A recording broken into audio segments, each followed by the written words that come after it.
Bunny Grylls, the lesser-known brother of Bear Grylls. While he gets all the attention and glory, I go out and do the actual hard challenges. I've worked in the radio industry in Arizona and a resident advisor of a college dorm in Hawaii. I have traveled the globe in search of the most difficult circumstances and harshest terrains. And each day, I get in front of the mirror and practice this amazing accent. Blimey, I reckon I'll rip. If these experiences have not prepared me, nothing will for what I'm about to face next. When it's man versus wild, who will win? This is Bunny versus Boonies.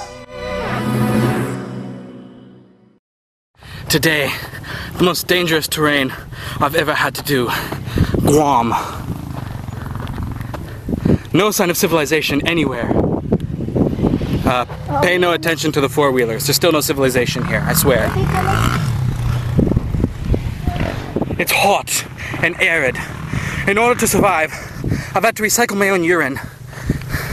I've had to re-drink it 3 times. Fortunately, it's starting to lose its flavor. Well, it's losing the water flavor and it's taking on the pure urine flavor, but I'm surviving, and that's all that matters.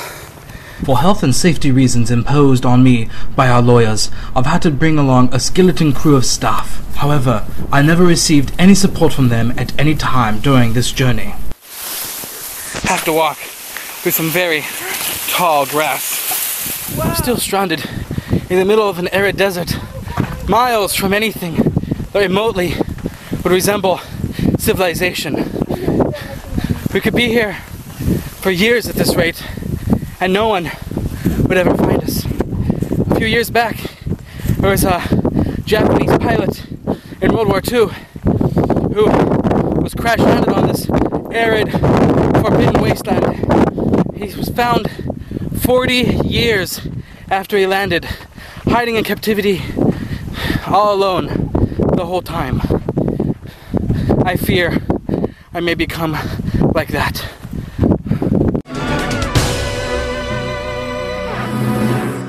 Okay, although I'm in complete solitude and alone here, I found a source of fresh water I can finally use to quench my thirst. The only hard part is how to get there. If only there was a trail. Ingeniously, using only tree bark, the underwear I was wearing at the time, and the hair off my back, I was able to fashion this very smart rope. I've got the rope tied up on both ends, and I'm ready for my adventure. You can't tell the gradient at which I'm going on very easily, but I can promise you it's steep. I finally made it down to the bottom of this treacherous terrain, and I've run into some of the crazy indigenous people here. They eat weird food, they do weird things, and they constantly dare themselves to jump off an only 10-foot drop. I, being Bunny Grylls, did not think to prepare for a swimming suit, so I'm gonna go skinny dipping, where only my crew and indigenous people will see, and they're cool with it. They've seen it a lot. The indigenous people of this area are the Chamorro people. Often, they will spend hours on end daring each other to jump off this cliff over and over again. The chief or leader of this clan is often decided upon by who will have the largest splash upon entry into the water.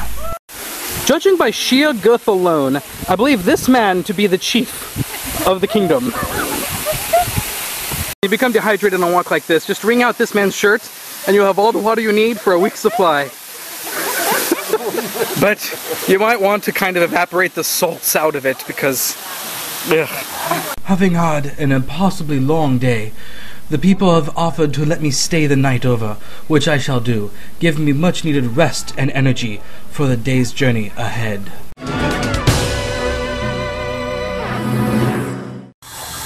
It's so dark in here that I can't even see my hand in front of my face, and the only sound I can hear is the rushing of the waterfall. Oh, shoot, Mom! I'm recording!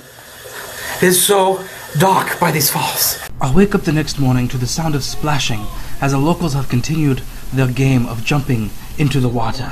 I'm feeling right peckish, so I decide to scurry about for a bit of food.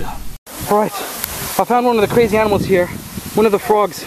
Oh, a lizard! And a lizard chasing after the frog. In true Bunny Grylls style, I'm going to eat them. I'm not hungry or anything, but I get paid more every time I do that. It's gross, I know, but you know, Daddy needs a new pair of shoes. The indigenous people here have given me some of their fire water. I don't really know what it tastes like, but you know, if it's good enough for the locals, it's good enough for me. Oh, ghastly. Oh, I tell ya, they can keep their delicacies. Oh, oh, it's very good, thank you.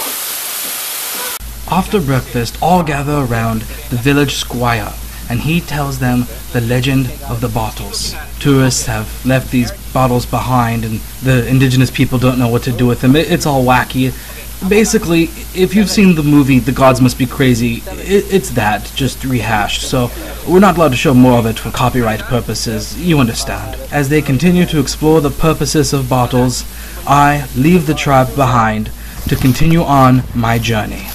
I've had to stop for a minute to get these nasty rocks out of my shoes. These little guys, they'll kill you. Along my journeys, I found this very old rusty tank. I don't know from what war this is from. Probably back in the 1800s, I'm sure, but it doesn't matter if my facts are wrong because I can always go into the studio and loop in the right facts later. But I've never done that.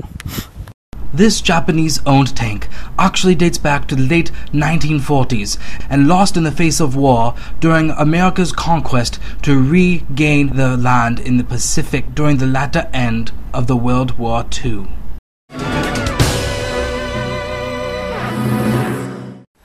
Where the heck am I? I'm normally not much of a open mouth breather.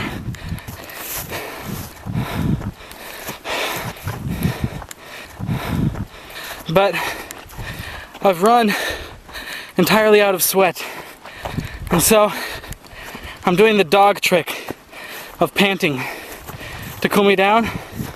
I don't think it's working as well as it should.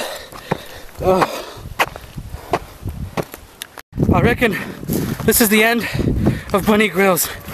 I've been out for nearly a week, and I'll never ever find a trace of civilization again.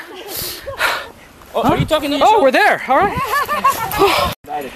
Apparently, I survived. Civilization. For Bunny versus Boonies.